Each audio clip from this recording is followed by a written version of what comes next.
Assalamualaikum warahmatullahi wabarakatuh. Kepada yang terhormat Bapak Wika selaku guru mata pelajaran sejarah peminatan di kelas kami dan seluruh teman-teman yang menyaksikan video presentasi dari kelompok kami. Nah, sebelumnya perkenalkan, nama saya Salma Apriliani Hayuko. Nama saya Dewo Dwi Febrians. Saya Amelia Pujalestari. Nama saya Raja Solomo Pelintes Lumban Toruan.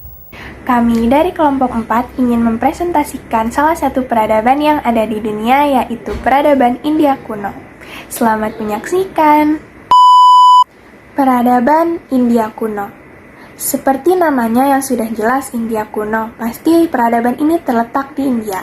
Namun, untuk lebih spesifiknya, sekarang kita akan bahas. Peradaban India kuno ini berada di sepanjang Sungai Indus yang berpusat di kota Mohenjo-daro dan Harappa. Di sebelah utara pegunungan Himalaya dan Hindu Kush, di sebelah selatan Samudra Hindia, dan di sebelah timur Bangladesh dan Myanmar. Peradaban ini diperkirakan sudah ada sekitar 2500 sebelum Masehi. Berarti peradaban ini juga sudah cukup lama.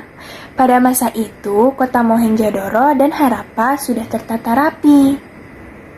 Sistem pemerintahan. Sistem pemerintahannya yaitu sistem kerajaan yang dipimpin oleh seorang raja.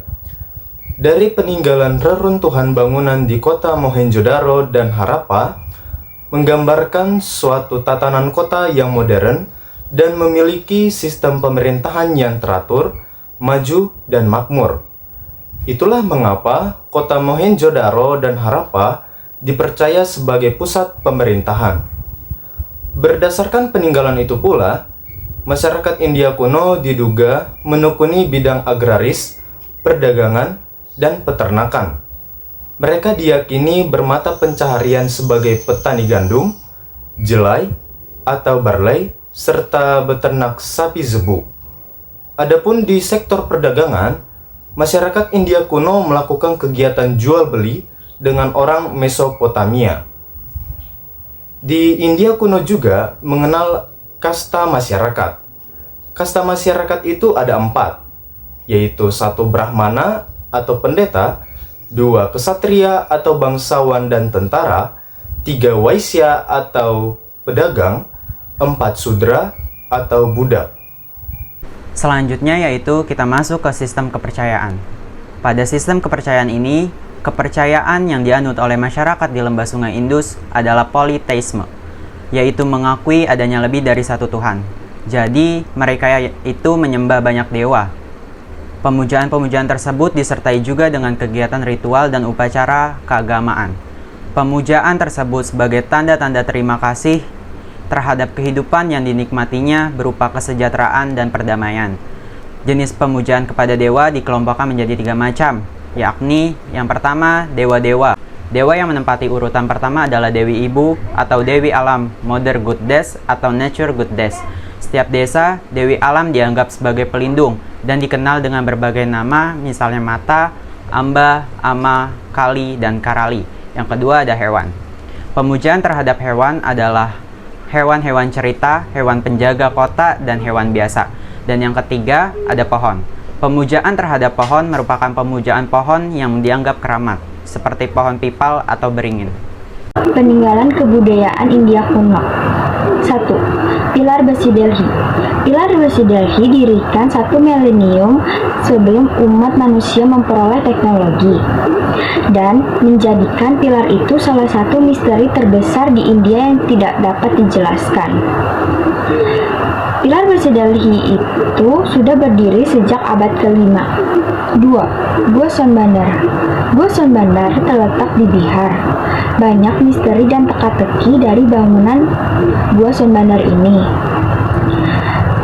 Ini merupakan salah satu benda zaman India kuno yang didirikan dalam sebuah batu utuh dan dipercaya untuk menyimpan harta karun kuno Raja Magadha Bimbisara.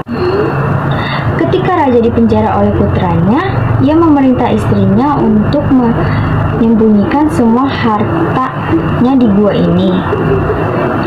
Dinding-dinding Sonbandar ditutupi dengan tulisan suci yang tidak dapat uraikan sampai hari ini. Hal tersebut diduga merupakan cara untuk mendapatkan harta karun. 3. Arca gadis menari Mohenjo-daro. Salah satu artefak paling populer adalah apa yang disebut patung gadis menari yang terbuat dari perunggu setinggi 10,5 cm dan berusia sekitar 4.500 tahun yang ditemukan di Mohenjo-daro pada tahun 1926.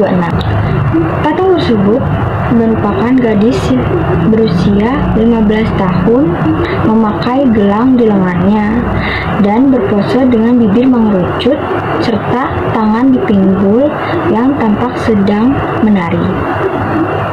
Gadis tersebut digambarkan tidak memakai busana dan berdiri dengan pose sangat percaya diri. Patung gadis menari memiliki dua arti penting tentang peradaban Mohenjo-daro. Yang pertama, pengetahuan tentang pencampuran logam, pengecoran, dan metode pengolahan logam lainnya. Dan yang kedua, bahwa hiburan atau terutama tarian adalah bagian dari budaya di peradaban tersebut. 4. Patung pendeta. Pada tahun 1927, di kota Mohenjo-daro ditemukan arca seorang pendeta berjanggut memakai pita yang melingkari kepalanya. Berpakaian baju yang berhias gambar menyerupai daun semani, sedang duduk di sebuah bangunan dengan hiasan bata yang tidak biasa. Meskipun tidak terbukti bahwa pendeta atau raja pernah memerintah Mohenjo-daro, para arkeolog menjuluki sosok tersebut sebagai raja, pendeta, atau priest king. 5. Lempengan-lempengan tanah atau terakota. Ditemukan sekitar 400-600 simbol khas di peradaban Indus yang berbentuk segi empat dan bergambarkan binatang seperti harimau, sapi, gajah, dan badak. 6. Segel Pasupati. Artefak ini umumnya dikenal sebagai segel Pasupati atau segel Protosiva. Itu digali di Mohenjo di lembah Indus yang bertanggal sekitar 2500 SM.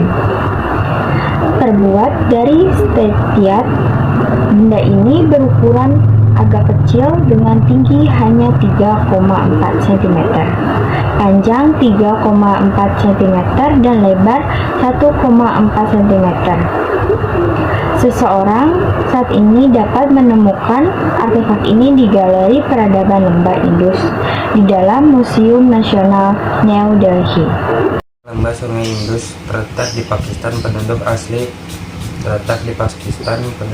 lembah Sungai Indus adalah bangsa Dravida yang berkulit hitam. Di sekitar sungai itu terdapat dua pusat kebudayaan, yaitu Mohenjo-daro dan Harappa. Mereka sudah menetap di sana dengan mata pencarian bercocok tanam dengan memanfaatkan aliran sungai dan kesuburan tanah di sekitarnya. Menurut teori, kehidupan bangsa Dravida mulai berubah sejak tahun 2000-an karena adanya pendatang baru bangsa Arya. Mereka termasuk rumpun berbahasa Indo-Eropa dan berkulit putih. Bangsa Arya ini mendesak bangsa Dravida ke bagian selatan India dan membentuk kebudayaan Dravida. Namun sebagian lagi ada yang bercampur antara bangsa Arya dan Dravida yang kemudian disebut bangsa Hindu. Oleh karena itu, kebudayaannya disebut kebudayaan Hindu. Peradaban India kuno sangat berpengaruh bagi kehidupan beragama saat ini. Karena peradaban ini telah melahirkan dua agama, yaitu agama Hindu dan Buddha, yang hingga saat ini agama tersebut terus berkembang dan tersebar di dunia dan termasuk Indonesia. Khusus di Indonesia, peradaban ini menghasilkan kitab Mahabharata dan Ramayana dan dijadikan cerita dalam tradisi wayang. Cukup sekian presentasi dari kelompok kami. Semoga apa yang kami presentasikan dapat dipahami dan mudah dimengerti. Terima kasih. Wassalamualaikum warahmatullahi wabarakatuh.